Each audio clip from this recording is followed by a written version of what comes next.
Nëse njerëzit zhduken tani, brenda 60 sekondash, avionët fillojnë të bien. Brenda 24 orësh, qytetet ndalen. Dhe brenda 100 vitesh, është sikur nuk kemi ekzistuar kurrë.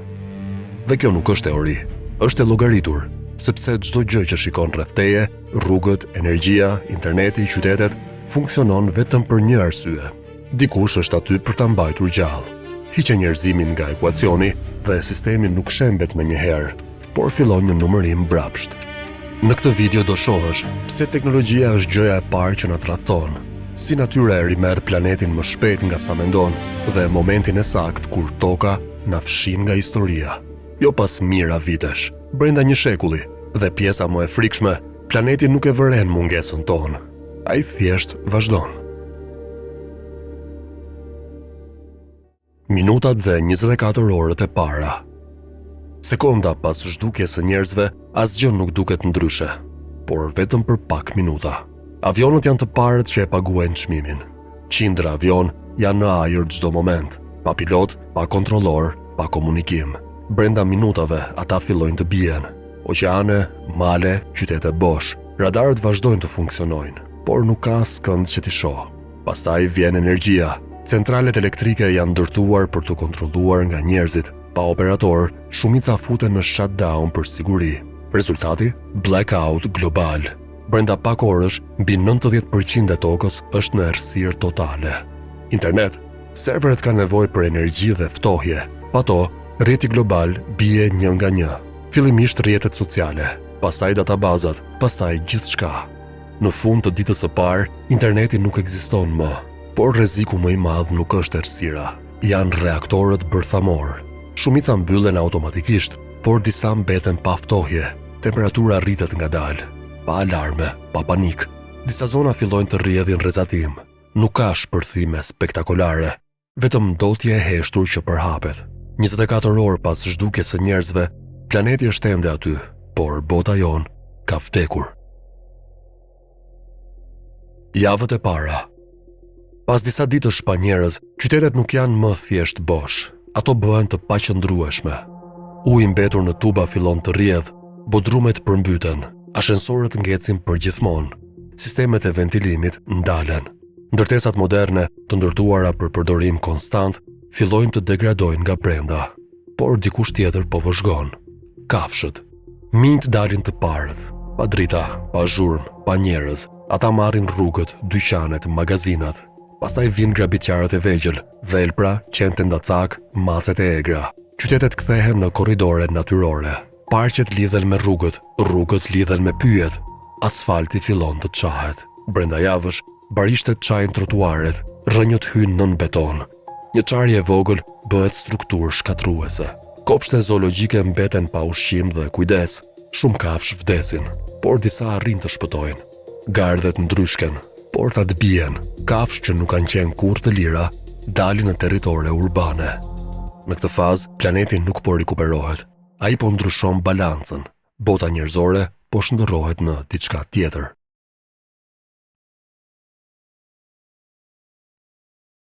Vitet 1 deri në 10. Pas vitit të parë pa njerëz, shumica e qyteteve nuk janë më funksionale. Ato janë struktura në kolaps. Uji që ka depërtuar në beton fillon të gryej hekurin nga brenda. Qeliku ndryshket, kolonat dobësohen. Ndërtesat më të larta janë të parat që bien.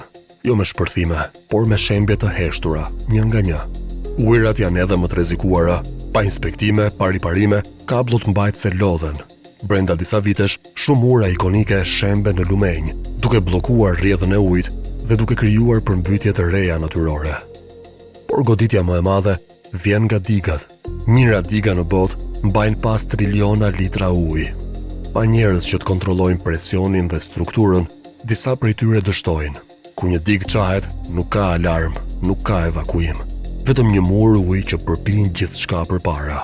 Lugina të tëra përmbyten, pyje zhduken brenda orëve, ekosistemet e reja krijohen dhunshëm. Ndërkohë, zonat bërthamore që rrjedhin kthehen në territore të ndaluara për njerëzit, por perfekte për kafshët. Si në Chernobyl, jeta përshtatet, kafshët shumohen, natyra mbulon gjithçka. Deri në fund të dekadës së parë, planeti ka hyrë në një ekuilibër të ri, një ekuilibër ku njerëzit nuk janë më faktor.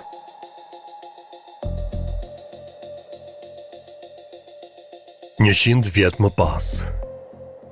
Pas një shekulli pa njerëz, toka nuk duket më si planet i braktisur. Duket si një planet që nuk ka pasur kurrë nevojë për njerëz.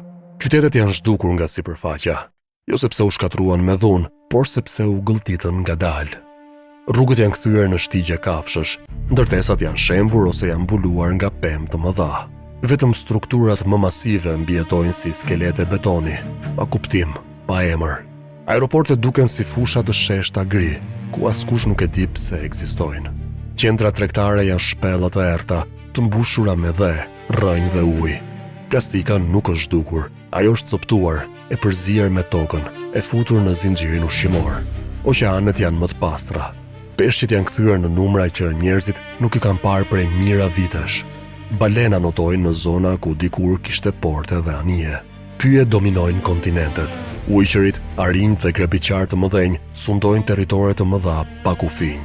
Nuk ka garde, nuk ka rrugë, nuk ka qytete. Në orbit, disa satelit ende rrotullohen rreth tokës. Fantazma metalike të një civilizimi që u zhduk. Pa sinjal, pa qëllim.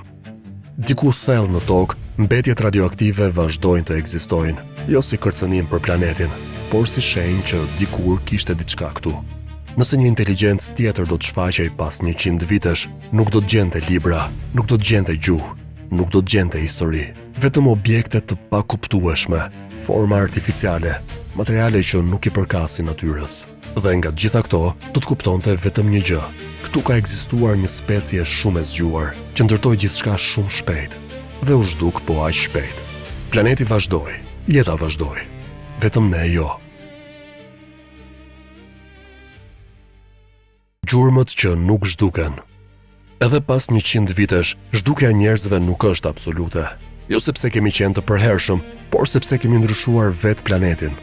Në shtresat e tokës formohet një vije re gjeologjike, një përzierje plastike, metali, qelqi dhe karboni. Një shtresë që nuk i përket asnjë epoke natyrore. Shkencëtarët e së ardhmes do ta quanin këtë periudhë ndryshe. Jo epoka e njerëzve, por anomalia njerëzore. Në fund të oqeaneve, anije të fundosura janë kthyer në shkëmbinj artificial. Korale rriten mbi hekur dhe beton. Jeta e re përdor mbetjet tona si bazë për ekzistencë.